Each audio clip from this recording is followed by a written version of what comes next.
ఎందుకంటే కొంతమంది ఇప్పుడే ఇంజనీరింగ్ గ్రాడ్యుయేషన్ స్టార్ట్ చేసి ఉంటారు, డిగ్రీ స్టార్ట్ చేసి ఉంటారు, లేకపోతే ఎంటెక్. ఎందుకంటే ఒకానొక స్టేజ్లో ఎవరో ఒకరు ఏదో ఒక టైంలో లైఫ్లో నేను ఒక హయ్యెస్ట్ స్టేజ్కి వెళ్ళాలి, ఉన్నతమైన స్థితిలో నన్ను నేను చూసుకోవాలి అనుకుంటుంటారు. అలా అనుకునే వాళ్ళకు ఏదో ఒక దశలో సివిల్ సర్వీసెస్ ఎగ్జామినేషన్ ప్రిపేర్ అవ్వాలి అనుకుంటారు. ముఖ్యంగా మన తెలుగు రాష్ట్రాల్లో చాలా మంది సివిల్ సర్వీసెస్ ఎగ్జామినేషన్కి ప్రిపేర్ అవ్వాలి అని అనుకుంటూనే ఉంటారు. అయితే డైరెక్ట్గా కోచింగ్కి వెళ్ళే కంటే ముందు కొంచెం బేసిక్స్ అవసరం, ఎన్సీఆర్టీస్ కూడా అవసరం. సో ఇలాంటి వాళ్ళని దృష్టిలో పెట్టుకొని Hyderabad IAS academy NCERT foundation classes అని చెప్పేసి ఆ ఫౌండేషన్ క్లాసెస్ ఉన్నాయి. కొంతమంది వర్కింగ్ ప్రొఫెషనల్స్ ఉంటారు, వర్క్ చేస్తూ చదువుకోవాలనుకుంటారు, వాళ్ళకి వేరే చాయిస్ లేదు. Hello my dear students, welcome all of you. Welcome to Hyderabad IAS academy. So guys, UPSC civil services examination, so ఈ పేరు చాలామందికి ఒక కైండ్ ఆఫ్ ఇమోషన్. దేశంలో లక్షలాది మంది విద్యార్థులు యూపీఎస్సి సివిల్ సర్వీసెస్ ప్రిపేర్ అవ్వాలనుకుంటారు. అంతేమంది లక్షలాది మంది విద్యార్థులు ప్రిపేర్ అవ్వాలనుకుంటారు, కానీ ఏదో కారణాల రీత్యా వాళ్ళు సరిగ్గా అనుకున్నది యాక్షన్లో పెట్టి ఉండలేకపోవచ్చు. But whatever it may be, ఇవాళ, రేపు, నిన్న, మొన్న, లేకపోతే భవిష్యత్తులో ఎవరైనా సివిల్ సర్వీసెస్కి ప్రిపేర్ అవ్వాలనుకున్నా, లేకపోతే సివిల్ సర్వీసెస్కి సంబంధించి అంటే అసలు అందులో ఏముంటాయి తెలుసుకోవాల్సిన క్యూరియాసిటీ చాలా మందిలో ఉంటుంది. రీసెంట్గా ఒక సర్వే చూసాం ట్విట్టర్లో, ఇండియా మొత్తంలోకెల్లా కూడా టఫెస్ట్ ఎగ్జామినేషన్ ఏది అంటే యూపీఎస్సి సివిల్ సర్వీసెస్ ఎగ్జామినేషన్ అని చెప్పడం జరిగింది. ఇన్ఫ్యాక్ట్ ఈ 12th ఫెయిల్ మూవీ చూసిన తర్వాత చాలామంది కూడా యూపీఎస్సి సివిల్ సర్వీస్ గురించి తెలుసుకోవడం, అంటే దానిపైన క్యూరియాసిటీ కూడా చాలామందికి పెరిగింది. So first of all UPSC civil services ఎగ్జామినేషన్ని చాలామంది ఇలా కూడా చెప్తుంటారు, ప్రపంచంలోకెల్లా కూడా toughest examination, world's toughest examination, longest examination, దీంట్లో చాలా పెద్ద ప్రాసెస్ ఉంటుంది అని మీరు చాలా వింటుంటారు. సో అటువంటి ఎగ్జామినేషన్కి సంబంధించి ఈ వీడియోలో చాలా క్లియర్గా, డీటెయిల్డ్గా A to Z, అంటే ఫస్ట్ స్టేజ్ నుంచి లాస్ట్ స్టేజ్ వరకు ఎలా ఉండబోతుంది, ఏమేం సబ్జెక్ట్స్ ఉండబోతాయి అనేది అంటే ఒక క్రూడ్గా, రఫ్గా ఈ ప్లాట్ఫామ్ మీదుగా చెప్పాలి అని అనుకుంటున్నాను. సో ఎవరైతే ఫస్ట్ టైం ఛానల్కి విజిట్ అవుతున్నారో, లేకపోతే ఈ ప్లాట్ఫామ్కి విజిట్ అయ్యారో, ఛానల్కి సబ్స్క్రైబ్ చేసుకోండి. So guys, UPSC civil services examination అనేది ఇట్స్ అ 3 ప్రాసెస్. సో ఒక 3 స్టేజెస్లో ఉంటుంది. It will be under 3 stages. So 3 stages ఉంటుంది. సో ఫస్ట్ స్టేజ్ని మనం ఏమంటామంటే ప్రిలిమినరీ ఎగ్జామినేషన్ అంటాం. సో ప్రిలిమినరీ ఎగ్జామినేషన్ సింపుల్గా ప్రిలిమ్స్ అని చెప్పి పిలుస్తారు. ఒక్కొక్క సబ్జెక్ట్ని నేను మళ్ళీ క్లియర్గా డిస్క్రైబ్ చేస్తాను. అండ్ సెకండ్ స్టేజ్ని మెయిన్స్ ఎగ్జామినేషన్ అని చెప్పి పిలుస్తారు, యూపీఎస్సి మెయిన్స్ అంటారు. అండ్ మెయిన్స్ కూడా క్వాలిఫై అయిపోయిన తర్వాత the last thing will be interview. Last stage వచ్చేసరికి ఇంటర్వ్యూ ఉంటుంది. అయితే ప్రిలిమినరీ ఎగ్జామినేషన్ ఏదైతే ఉంటుందో this is just a filtration process. ఇదొక ఫిల్టరేషన్ ప్రాసెస్ మాత్రమే. అంటే ఇక్కడ వచ్చిన మార్క్స్ ఏవైతే ఉన్నాయో వాటిని కౌంట్ చేయరు. బట్ టోటల్ లిస్ట్ ఆఫ్ ఒక 10 లక్షల మంది రాస్తే ఒక 15,000 మెంబర్స్ని యావరేజ్గా ఫిల్టర్ చేస్తారు. ఆ ప్రాసెస్ గురించి మళ్ళీ తెలుసుకుందాం. సో ఫస్ట్ స్టేజ్ వచ్చేసరికి ప్రిలిమినరీ ఎగ్జామినేషన్. ఈ ఎగ్జామ్లో క్వాలిఫై అయిపోయిన తర్వాత సెకండ్ స్టేజ్ మెయిన్స్ ఎగ్జామినేషన్ ఉంటుంది. ఈ మెయిన్స్ ఎగ్జామినేషన్లో వచ్చిన మార్క్స్ ఏవైతే ఉంటాయో ఆ మార్క్స్ని కౌంట్ చేసుకొని ఇందులో కూడా మళ్ళీ కొంతమందిని ఎలిమినేట్ చేస్తారు. అంటే లైక్ ఈ ప్రిలిమినరీ ఎగ్జామినేషన్లో 15,000 మెంబర్స్, అంటే 10 లక్షల మంది ఆన్ అన్ యావరేజ్ అప్లై చేసిన, రాసే వాళ్ళు తక్కువ ఉండొచ్చు, బట్ ఎంతమంది అయినా ఒక 15,000 మెంబర్స్ని తీసుకుంటే అందులో నుంచి ఒక 3,000 మెంబర్స్ 15,000 మెంబర్స్ మెయిన్స్ రాస్తే మెయిన్స్లో నుంచి ఒక 3,000 మెంబర్స్ని ఇంటర్వ్యూకి పికప్ చేస్తారు. ఇది ఫిక్స్డ్గా ఉండదు నంబర్. మళ్ళీ మనకు ఎన్ని వేకెన్సీస్ ఉన్నాయి, ఎంతమంది అప్లై చేశారు, సో వాటన్నిటిని బేస్ చేసుకొని మారుతుంది. ఫిక్స్డ్గా 3,000, ఫిక్స్డ్గా 15,000 అనేది ఉండదు. బట్ మీకు రఫ్గా ఇవ్వాలి అన్న ఉద్దేశంతో ఇస్తున్నాను. ఇప్పుడు ఈ 3,000 మెంబర్స్ ఇంటర్వ్యూకి వెళ్తే ఆన్ అన్ యావరేజ్ ఒక 1,000 మెంబర్స్ సెలెక్ట్ అవుతారు. 1000 మెంబర్స్. ఓకే, సో 10 లక్షల మంది రాస్తే ఫర్ సపోజ్ అప్లై చేస్తే 15,000 మెంబర్స్ ప్రిలిమ్స్లో ముందుకు వెళ్తారు. మెయిన్స్ ఏమో 3,000 మెంబర్స్ రాస్తారు. అందులో నుంచి ఒక 1,000 మెంబర్స్ని సెలెక్ట్ చేయొచ్చు, కొంచెం అటు ఇటుగా వ్యారీ అవుతుంది. ఇలా 3 స్టేజెస్. అయితే మార్క్స్ కౌంట్ చేసేటప్పుడు ఈ మెయిన్స్ అండ్ ఇంటర్వ్యూ రెండు యాడ్ చేసుకుంటారు. అంటే మెయిన్స్లో వచ్చిన మార్క్స్ ప్లస్ ఇంటర్వ్యూలో వచ్చిన మార్క్స్ రెండింటిని యాడ్ చేసుకొని ఏదైతే ఒక కౌంట్ ఉంటుందో సెలక్షన్కి ఈ రెండు కూడా తీసుకుంటారు. అంటే ప్రిలిమ్స్ అయిపోతేనే మెయిన్స్, మెయిన్స్ అయిపోతేనే ఇంటర్వ్యూ అని మాత్రం అనుకోకండి. మెయిన్స్ రాసిన తర్వాత సో అందులో వచ్చిన ఒక సెట్ ఆఫ్ స్టూడెంట్స్ ఎవరైతే ఉంటారో వాళ్ళని ఇంటర్వ్యూ, అఫ్ కోర్స్ మెయిన్స్ రాస్తేనే ఇంటర్వ్యూకి వెళ్తారు. కానీ మెయిన్స్ రాసి ఎవరైతే ఇంటర్వ్యూకి వెళ్ళారో ఆ మెయిన్స్లో వచ్చిన మార్క్స్, ఇంటర్వ్యూలో వచ్చిన మార్క్స్ రెండు క్యాలిక్యులేట్ చేసుకొని they will be giving the merit list. So దీని ప్రకారం ఇస్తారు. సో ఎన్ని మార్క్స్కి ఎగ్జామినేషన్ ఉంటుంది అంటే సో 2025 మార్క్స్కి ఎగ్జామినేషన్ ఉంటుంది. So the examination will be for 2025 మార్క్స్కి ఉంటుంది. సో ఎంత కాదనుకున్నా హైయెస్ట్ మార్క్స్ తీసుకున్న 50% లేదా 50 to 55% మాత్రమే ఉంటుంది. సో అంటే ఒక 700 to 800 దాటితే they will be under in the list. So ఇలా మనకుంటాయి. సో ఫస్ట్ ఆఫ్ ఆల్ ఒక్కొక్కటి చూస్తూ ఉందాం. Preliminary examination. సో నేను ఇక్కడ ప్రీ అని రాస్తున్నాను. ప్రిలిమినరీ ఎగ్జామినేషన్ కదా ప్రీ. సో మొత్తం ఈ ప్రాసెస్ మొత్తాన్ని మనం ఏమంటామంటే సిఎస్సి అంటాం, సివిల్ సర్వీసెస్ ఎగ్జామినేషన్. అంటే మనం జనరల్గా సిఎస్సి అంటే కంప్యూటర్ సైన్స్ ఇంజనీరింగ్ అని చెప్పి అలా యూజ్ చేస్తూ ఉంటాము. బట్ సిఎస్సి అంటే సివిల్ సర్వీసెస్ ఎగ్జామినేషన్. సో ఇది మొత్తం ప్యాటర్న్లో ఉంటుంది. నెక్స్ట్ మనం చూస్తే ప్రిలిమినరీ ఎగ్జామినేషన్. ఈ ప్రిలిమినరీ ఎగ్జామినేషన్లో 2 పేపర్స్ ఉంటాయి, పేపర్ 1 అండ్ పేపర్ 2. మీకు ఇక్కడ సిలబస్ డిస్ప్లే చేస్తూ క్లియర్గా అది ఇదని కాకుండా రఫ్గా అసలు మీకు ఏం లేకున్నా కానీ నార్మల్ నాలెడ్జ్తో ఏంటో మీకు చెప్పాలన్న ఉద్దేశంతో ఇది తీసుకున్నాను. పేపర్ 1 దీన్ని ఏమంటాం అంటే బేసికల్గా this is called as general studies, GS అంటాం, జనరల్ స్టడీస్ అంటాం. ఇప్పుడు పేపర్ 2, పేపర్ 2 ఏదైతే ఉంటుందో దీన్ని మనం సిసాట్ అంటాం, civil services aptitude test, CSAT. So ఇలా రెండు ఉంటాయి. అయితే సిసాట్ అంటే ఈ రెండు అంటే ఈ పేపర్ 1 వచ్చేసరికి 200 మార్క్స్కి ఉంటుంది, పేపర్ 2 వచ్చేసరికి 200 మార్క్స్ ఉంటాయి. సో పేపర్ 1లో మార్క్స్ 200 అయినా కానీ 100 క్వశ్చన్స్ ఉంటాయి. So there will be 100 questions. అలాగే పేపర్ 2లో 80 క్వశ్చన్స్ ఉంటాయి. పేపర్ 2లో ఎన్ని క్వశ్చన్స్ ఉంటాయి? 80 క్వశ్చన్స్. సో పేపర్ 2లో 80 క్వశ్చన్స్ ఉంటాయి, 200 మార్క్స్కి ఉంటుంది. పేపర్ 1లో 100 క్వశ్చన్స్ ఉంటాయి, 200 మార్క్స్కి ఉంటాయి. అయితే ఫస్ట్ సిసాట్ ఉంది. సిసాట్ అనేది just it will be a qualifying nature మాత్రమే. సో ఇది కేవలం క్వాలిఫైయింగ్ మాత్రమే. అంటే ఇందులో మీకు 200కి 150 వచ్చినా, 160 వచ్చినా, 100 వచ్చినా, 80 వచ్చినా కానీ జస్ట్ క్వాలిఫైయింగ్ మాత్రమే. అంటే ఈ 200 మార్క్స్ ఏవైతే ఉన్నాయో ఇందులో జస్ట్ 33% మార్క్స్ వస్తే చాలు. 33% మార్క్స్ వస్తే 33%, అంటే 66 మార్క్స్ వస్తే you will be qualified. So first మీకు ఇందులో 33% మార్క్స్ వస్తే సరిపోతాయి. అంతకంటే ఎక్కువ వస్తే దే డన్ అంటే దానికి ఏం కేరింగ్ ఉండదు, అంటే అసలు ఎంత వచ్చినా కూడా పర్వాలేదు. సో జస్ట్ 33% వస్తే క్వాలిఫై అవుతుంది. సో యాక్చువల్గా ప్రిలిమ్స్లో ఫిల్టర్ చేయాలంటే వాళ్ళు మెరిట్ క్యాలిక్యులేట్ చేసేది దేని ప్రకారం అంటే జనరల్ స్టడీస్ ప్రకారం. సో ఈ జనరల్ స్టడీస్లో మనకు కరెంట్ అఫైర్స్ ఉంటుంది, హిస్టరీ ఉంటుంది, జాగ్రఫీ ఉంటుంది, పాలిటీ ఉంటుంది, గవర్నెన్స్ ఉంటుంది, ఇంటర్నేషనల్ రిలేషన్స్ ఉంటుంది, ఎకానమీ ఉంటుంది, ఎన్వైరన్మెంట్ ఉంటుంది, డిజాస్టర్ మేనేజ్మెంట్ ఉంటుంది. ఇలా కంబైన్డ్గా అన్ని సబ్జెక్ట్స్ కలిపి జిఎస్ జనరల్ స్టడీస్ అంటుంది. సో జనరల్ స్టడీస్లో 200 మార్క్స్ ఉంటాయి. సో 200 మార్క్స్ 100 క్వశ్చన్స్ ఉంటాయి. ఈచ్ క్వశ్చన్కి వచ్చేసరికి 2 మార్క్స్ ఉంటాయి. సో 2/3 నెగిటివ్ మార్క్, అంటే 100 క్వశ్చన్స్ ఉంటాయి, నెగిటివ్ మార్క్స్ లేకుండా కాదు, 100 క్వశ్చన్స్కి నెగిటివ్ మార్క్స్ ఉంటాయి.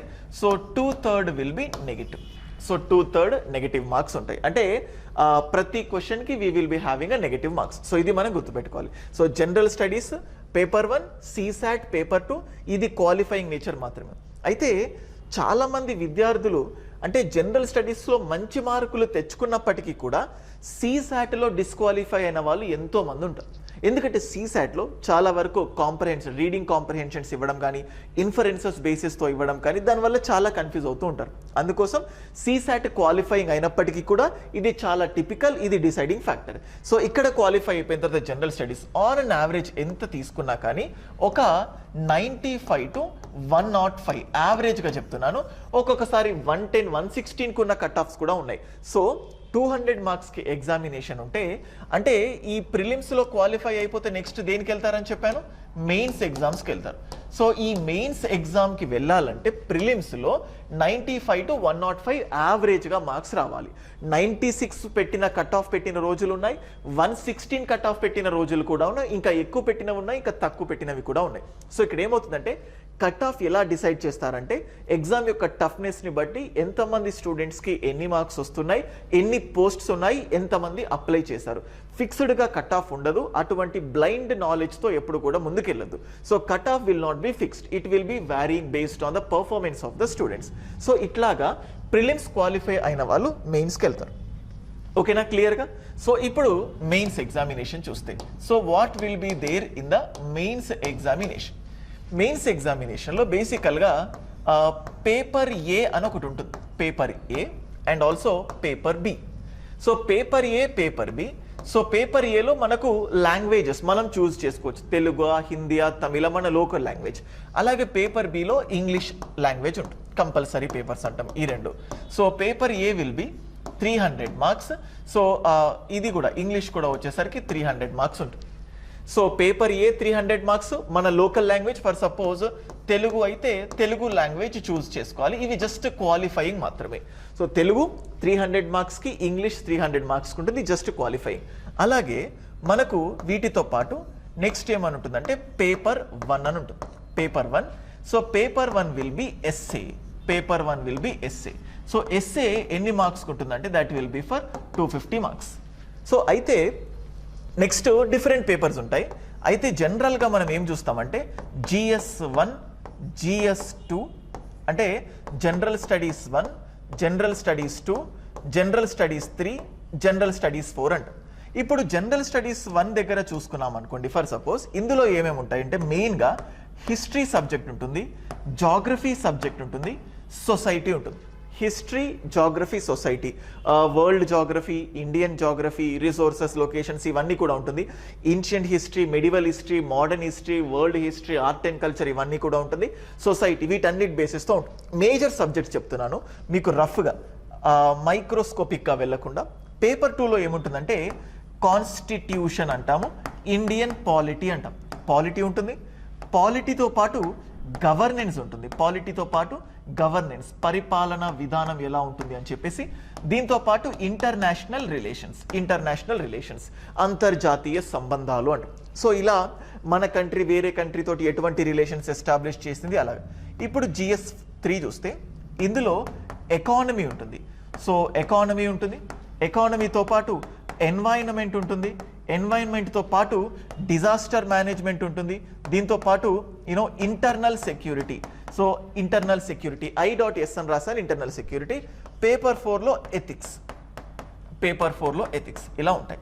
సో అయితే వీటిని ఏం చేస్తారంటే బేసికల్గా స్టూడెంట్స్ ఎక్కువగా కూడా ఇలా పిలుస్తూ ఉంటారు, GS1, GS2, GS3, GS4. దీన్ని ఎగ్జామినేషన్ లాంగ్వేజ్లో ఏమని పిలుస్తారంటే దీన్ని మనం ఏమంటామంటే పేపర్ 3 అంటాం. సో పేపర్ 2, ఇది పేపర్ 3 అండ్ ఇది paper 4 and next will be the paper 5. అంటే పేపర్స్ పరంగా చూస్తే పేపర్ 5. సో పేపర్ 5 వచ్చేసరికి general studies 4, GS4. Okay, so మీరు జస్ట్ ఇలా గుర్తుపెట్టుకోండి, ఎస్ఏ ఉంటుంది 250 మార్క్స్కి. అండ్ అలాగే జనరల్ స్టడీస్ 1 ఏదైతే ఉంటుందో ఇది 250 మార్క్స్కి ఉంటుంది. సేమ్ అలాగే జనరల్ స్టడీస్ 2 ఇది 250 మార్క్స్కి ఉంటుంది. 3 250 మార్క్స్కి ఉంటుంది, ఇది కూడా 250 మార్క్స్కి ఉంటుంది. అంటే సో టోటల్గా 1000 మార్క్స్కి, అంటే general studies paper 1, paper 2, paper 3, paper 4 1000 మార్క్స్కి, ఎస్ఏ 250 మార్క్స్కి ఉంటుంది. ఇవన్నీ క్యాలిక్యులేట్ చేస్తారు. మళ్ళీ గుర్తుపెట్టుకోండి. సో ఫస్ట్ ప్రిలిమ్స్ ఏదైతే చెప్పానో prelims will be objective. Prelims అనేది ఆబ్జెక్టివ్ మాత్రమే. మనకు ఒక క్వశ్చన్ ఇస్తారు, 4 ఆప్షన్స్ ఇస్తారు, ఏది కరెక్ట్ ఏది రాంగ్ చెప్పాలి. అండ్ మెయిన్స్ వచ్చేసరికి మెయిన్స్ విల్ బి డిస్క్రిప్టివ్. అంటే ఒక క్వశ్చన్ ఇస్తారు, క్వశ్చన్కి ఆన్సర్ రాయాలి. Okay, analyse the Indian political India parliamentary system in India, discuss about so and so culture in the Mauryas period ఇట్లాంటివి ఏదైనా ఇస్తే దాని గురించి మనం డిస్క్రిప్టివ్గా రాయాలి, ఆన్సర్ రాస్తూ ఉండాలి. అందుకే ఈ మెయిన్స్ వచ్చేసరికి కాస్త టిపికల్ అనిపిస్తూ ఉంటుంది. సో నేను మెయిన్స్ గురించి చెప్తున్నాను కాబట్టి ఎస్ఏ 250 మార్క్స్కి, పేపర్ 1 250, పేపర్ అంటే general studies paper 2, general studies 250, మళ్ళీ ఇక్కడ పేపర్ 2, మళ్ళీ ఇక్కడ కన్ఫ్యూజ్ కావద్దు చూడండి, మళ్ళీ చెప్తున్నాను, పేపర్ కౌంట్ చేస్తే వేరుంటుంది, జిఎస్ కౌంట్ చేస్తే వేరుంటుంది. నిజంగా ఎగ్జామినేషన్ పాయింట్ ఆఫ్ వ్యూ అయితే ఇలా గుర్తుపెట్టుకోండి, జస్ట్ గుర్తుపెట్టుకుంటే చాలంటే GS1, GS2, GS3, GS4 ఇలా గుర్తుపెట్టుకుంటే చాలు. సో ఇక్కడ మనకు 1250 మార్క్స్ వచ్చాయి. వీటితో పాటు అడిషనల్గా మనకు ఆప్షనల్ సబ్జెక్ట్ అనేది ఉంటుంది. This is very very important, optional subject. So టోటల్గా మనకు 25 ఆప్షనల్ సబ్జెక్ట్స్ ఉంటాయి. అంటే ఇంకొకటి లిటరేచర్ కూడా యాడ్ అవుతుంది, డిఫరెంట్ లిటరేచర్స్ యాడ్ చేస్తారు. ఇలా తీసుకుంటే మనకు 26 ఆప్షనల్స్ ఉంటాయి. అయితే ఈ 25 ఆప్షనల్స్లో political science and international relations, anthropology, sociology, geography, geology, లేకపోతే electrical engineering, so MBA, maths, ఇలా డిఫరెంట్గా ఆప్షన్స్ చూస్ చేసుకోవచ్చు. అలాగే ఇంకొక 1 అని చెప్పాను కదా, లిటరేచర్, తెలుగు లిటరేచర్ కానీ, కన్నడ లిటరేచర్ కానీ, తమిళ్ లిటరేచర్ కానీ, ఇలాగా ఆల్మోస్ట్ ఒక 23 లాంగ్వేజెస్కి సంబంధించి ఉంటాయి. అందుకే కొన్ని సైట్స్లో చూస్తే 48 ఆప్షనల్స్ అని ఉంటాయి, సో లేదా 26 అని కూడా కనిపిస్తుంది. ఎందుకంటే 25 సబ్జెక్ట్స్ ఉంటాయి, అవి మాత్రమే కాకుండా లిటరేచర్ ఉంటుంది. సో వాటిని కలిపితే 26. మొత్తం ఎన్ని లిటరేచర్స్ చాయిస్ ఉంటుందంటే 23. సో ఇలా తీసుకుంటే 48 ఆప్షన్స్ మనకు ఉంటాయి అనొచ్చు. సో ఈ ఆప్షనల్ సబ్జెక్టులో ఏమవుతుందంటే, ఆప్షనల్లో కూడా 2 పేపర్స్ ఉంటాయి. పేపర్ 1 అని పిలుస్తారు, పేపర్ 1. ఈ పేపర్ 1 వచ్చేసరికి 250 మార్క్స్ ఉంటుంది. అండ్ అలాగే ఆప్షనల్లో కూడా పేపర్ 2 ఉంటుంది. ఆప్షనల్లో కూడా there will be a paper 2. So paper 2 వచ్చేసరికి కూడా 250 మార్క్స్ ఉంటుంది. అంటే ఇంతకు ముందు ఒక ఎస్ఏ 4 జనరల్ స్టడీస్ని కలిపితే 1250 మార్క్స్ వచ్చాయి. ఇప్పుడు ఈ ఆప్షనల్ 2 పేపర్స్ అన్నాను కదా, పేపర్ 1, పేపర్ 2, ఇవి 500. సో ఈ 2 క్యాలిక్యులేట్ చేస్తే 1750 మార్క్స్ ఉంటుంది, 1750. వీటితో పాటు పర్సనాలిటీ టెస్ట్ అంటాం, లేకపోతే ఇంటర్వ్యూ. అంటే ఈ మెయిన్స్ రాసిన వాళ్ళు ఎవరైతే ఉంటారో, ఈ మెయిన్స్ రాసిన వాళ్ళలో మనం ఇంతకుముందు చెప్పాను కదా, ఒక 3000 మెంబర్స్ మెయిన్స్ రాస్తారు అని చెప్పి, అందులో నుంచి 15,000 మెంబర్స్ మెయిన్స్ రాస్తే ఆ మెయిన్స్లో సెలెక్ట్ అయ్యే వాళ్ళు 3000. అంటే ఆ 3000 మెంబర్స్ ఇంటర్వ్యూకి అటెండ్ అవుతారు అని అర్థం. సో అట్లా ఇంటర్వ్యూ పర్సనాలిటీ టెస్ట్ ఎన్ని మార్క్స్ ఉంటుందంటే 275 మార్క్స్ ఉంటుంది. ఇది మీరు చాలా వైరల్ వీడియోస్లో చూస్తూ ఉంటారు. IAS ఇంటర్వ్యూలో ఇటువంటి క్వశ్చన్ అడిగారు, అటువంటి క్వశ్చన్స్ అడిగారు అని చెప్పి మీరు చూస్తూ ఉంటారు.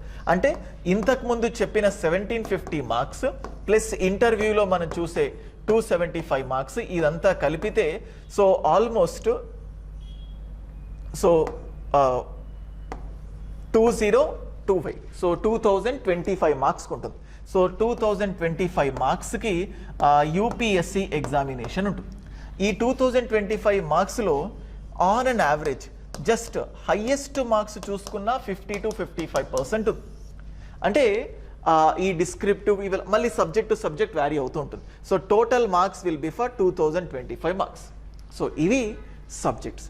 సో మీకు అర్థమైందని అనుకుంటున్నాను. ఇలాగ 3 ప్రాసెస్లో, ఫస్ట్ ప్రిలిమినరీ ఒక 10 లక్షలు తీసుకుంటే ఆ 10 లక్షల మంది ప్రిలిమ్స్కి అప్లై చేసి ఎంతమంది రాసినా డిఫరెంట్గా మెయిన్స్కి ఒక 15,000 మంది వెళ్తారు. మెయిన్స్ 15,000 మంది రాస్తే టాపర్స్ని మాత్రమే తీసుకుంటారు కాబట్టి ఒక 3000 మెంబర్స్ని ఇంటర్వ్యూకి తీసుకెళ్తే ఇంటర్వ్యూలో 1000 మందిని సెలెక్ట్ చేస్తారు. సో అట్లా ఉంటుంది. ఆ ప్రాసెస్లో ఇవన్నీ కూడా ఉంటుంది. ఫస్ట్ ప్రిలిమ్స్లో జస్ట్ ఆ టైంకి మాత్రమే మెయిన్స్ క్యాలిక్యులేట్ చేస్తారు. అయితే ఇంతకుముందు పేపర్ A, పేపర్ B అని చెప్పుకున్నాం కదా, ఇంగ్లీష్, తెలుగు, అది క్వాలిఫైయింగ్, అది కౌంట్ చేయరు. తర్వాత 4 జనరల్ స్టడీస్ సబ్జెక్టు, ఒక ఎస్ఏ సబ్జెక్టు ప్లస్ ఇంటర్వ్యూ, ఇవన్నీ కలిపితే 2025 మార్క్స్. ఈ 2025 మార్క్స్కి ఎగ్జామ్ జరుగుతుంది. సో ఇది రఫ్గా ఎలా ఉంటుందో ఏంటో మీకు ఇవ్వాలి. ఎందుకంటే కొంతమంది ఇప్పుడే ఇంజనీరింగ్ గ్రాడ్యుయేషన్ స్టార్ట్ చేసి ఉంటారు, డిగ్రీ స్టార్ట్ చేసి ఉంటారు, లేకపోతే ఎంటెక్. ఎందుకంటే ఒకానొక స్టేజ్లో ఎవరో ఒకరు ఏదో ఒక టైంలో లైఫ్లో నేను ఒక హయ్యెస్ట్ స్టేజ్కి వెళ్ళాలి, ఉన్నతమైన స్థితిలో నన్ను నేను చూసుకోవాలి అనుకుంటుంటారు. అలా అనుకునే వాళ్ళకు ఏదో ఒక దశలో సివిల్ సర్వీసెస్ ఎగ్జామినేషన్ ప్రిపేర్ అవ్వాలి అనుకుంటారు. ముఖ్యంగా మన తెలుగు రాష్ట్రాల్లో చాలామంది సివిల్ సర్వీసెస్ ఎగ్జామినేషన్కి ప్రిపేర్ అవ్వాలి అని అనుకుంటూనే ఉంటారు. అయితే డైరెక్ట్గా కోచింగ్కి వెళ్ళే కంటే ముందు కొంచెం బేసిక్స్ అవసరం, NCERTs కూడా అవసరం. సో ఇలాంటి వాళ్ళని దృష్టిలో పెట్టుకొని Hyderabad IAS academy NCERT foundation classes అని చెప్పేసి ఆ ఫౌండేషన్ క్లాసెస్ ఉన్నాయి. కొంతమంది వర్కింగ్ ప్రొఫెషనల్స్ ఉంటారు, వర్క్ చేస్తూ చదువుకోవాలనుకుంటారు, వాళ్ళకి వేరే చాయిస్ లేదు. ఆ వర్క్ చేస్తూ చదువుకోవాలనుకునే వాళ్ళకు కూడా హైబ్రిడ్ మోడల్, అంటే ఆఫ్లైన్ క్లాసెస్ ఏవైతే ఉంటాయో అవే మీకు ఆన్లైన్ క్లాసెస్ రూపంలో అందుబాటులో ఉంటాయి. మీకు ఆన్లైన్ యాక్సెస్ ఉంటుంది, ఎప్పుడు కావాలనుకుంటే అప్పుడు ఫ్యాకల్టీస్తో ఇంటరాక్ట్ అవ్వచ్చు. టెస్ట్ సిరీస్ యాక్సెస్ ఉంటుంది.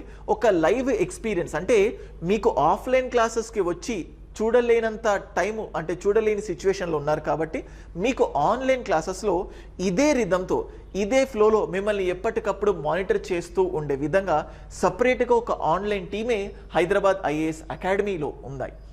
ఎవరైతే ఫస్ట్ టైం ఛానల్కి విజిట్ అయితే సబ్స్క్రైబ్ చేసుకోండి. మా యొక్క ఇన్స్టిట్యూట్కి సంబంధించిన డీటెయిల్స్ అన్ని కింద స్క్రోలింగ్లో ప్రొవైడ్ చేస్తాం. మీరు ఆ నంబర్ ఏదైతే ఉంటుందో దానికి కాల్ చేస్తే మీకు ఫ్రీ కౌన్సిలింగ్ ఉంటుంది, ఫ్రీ డెమో ఉంటుంది. యూపీఎస్సీ సివిల్ సర్వీసెస్కి సంబంధించిన ఇంకాస్త డీటెయిల్స్ వాళ్ళు ఇస్తారు. నెక్స్ట్ ఫర్దర్ వీడియోస్లో ఎలా స్టార్ట్ చేయాలి, ఏ సబ్జెక్ట్లో ఎంత చదవాలి, ఏమేం బుక్ లిస్ట్ ఉంటాయి, యూపీఎస్సీ ఎగ్జామ్కి సంబంధించి క్వాలిఫైయింగ్ నేచర్ ఏంటి, ఎన్నిసార్లు అటెంప్ట్ చేసుకోవచ్చు, వీటన్నిటికి పైన ఒక సిరీస్ ఆఫ్ వీడియోస్ చేస్తూ ఉంటాను. And thank you guys. మీ ఫ్రెండ్స్కి కూడా చెప్పండి వీడియో నచ్చితే ఛానల్కి సబ్స్క్రైబ్ చేసుకోమని. Thank you.